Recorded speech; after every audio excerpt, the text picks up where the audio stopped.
Assam squash racket সন্থাৰ চতুৰ্থ সৰ্বভাৰতীয় ব্ৰহ্মপুত্ৰ ৰাষ্ট্ৰীয় স্কোৱাছ চেম্পিয়নশ্বিপ সমাৱেশ ঘটিব দেশৰ 400 খেলুৱৈ অসম স্কোৱাছ ৰেকেট সন্থাৰ চতুৰ্থ সৰ্বভাৰতীয় ব্ৰহ্মপুত্ৰ ৰাষ্ট্ৰীয় স্কোৱাছ চেম্পিয়নশ্বিপ 28 জানুৱাৰী দেওবাৰে গুৱাহাটীৰ উলুবাৰীৰ আৰজি বৰুৱা ক্ৰীড়া কমপ্লেক্সত আয়োজন কৰা হৈছে।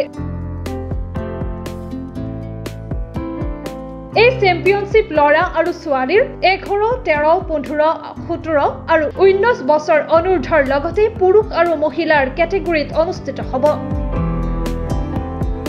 NSRA এই চেম্পিয়নশ্বিপ খনত দেশৰ বিভিন্ন ৰাজ্যৰ 400ৰো অধিক খেলুৱৈ 40 জন অফিচিয়েলৰ সমাৱেশ ঘটিব। 25 জানুৱাৰী বৃহস্পতিবাৰে আৰজি বৰুৱা ক্ৰীড়া প্ৰকল্পত সংবাদমেলৰ জৰিয়তে এই সকলো বিষয় জানিবলৈ দিয়ে অসম স্কোৱাছ ৰেকেট সন্থাৰ সভাপতি শিলাদিত্যদেৱে।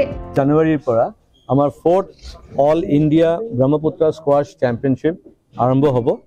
26, 27 আৰু 28 তাৰিখে শেষ হ'ব আৰু এয়া আমি এবাৰ almost 300 players all over India আমি এক্সপেক্ট কৰি আছোঁ। স্কোৱাছটো অলপ লেচাৰ ন'ন গেম আমাৰ অসমীয়া মানুহৰ কাৰণে আমি চেষ্টা কৰি আছোঁ তাক আৰু ৰাইজলৈ কেনেকৈ আমি পপুলাৰাইজ কৰিব পাৰোঁ, কাৰণ স্ক'প বহুত আছে।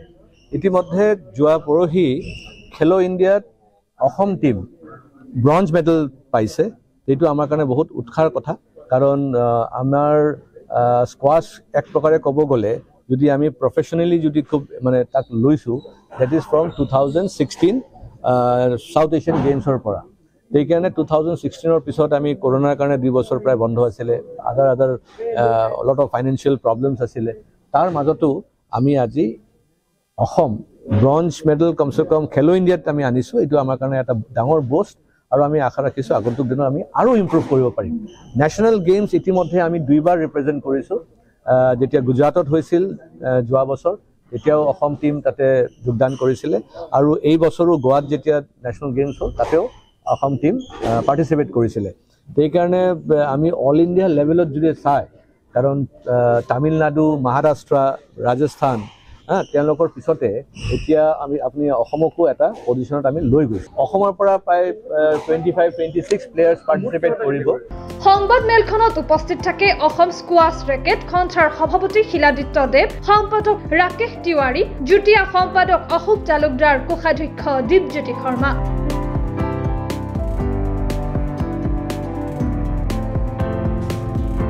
ভিডিঅ' জাৰ্নেলিষ্ট ইদ্ৰিছৰ সৈতে ভাৰ্গৱ বৰাৰ প্ৰতিবেদন, অলিম্পিয়া স্পৰ্টছ।